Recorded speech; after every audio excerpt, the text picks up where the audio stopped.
Alright. So, sa pag-register is punta lang kayo dito, start your free trial. Then, lagay niyo yung trial niyo.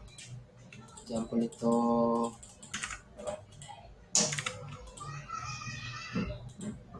enter your email address.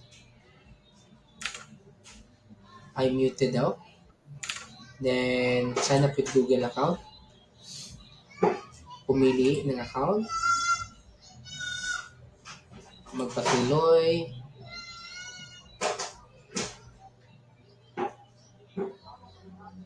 Yan.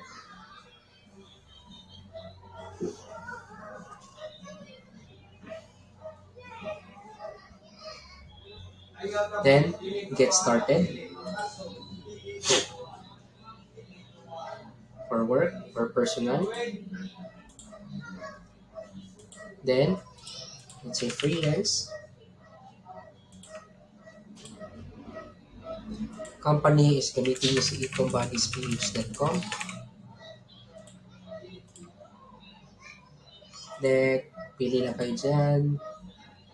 Then, e-commerce, pili kayo e-commerce. And then, of course, your phone number.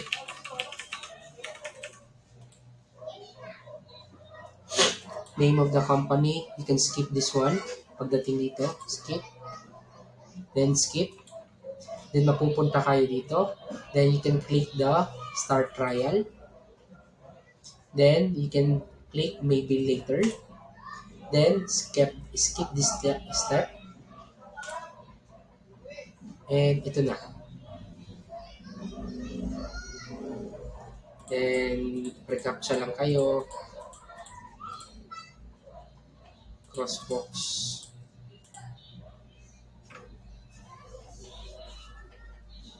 And then, ito na, yung lalabas sa inyo.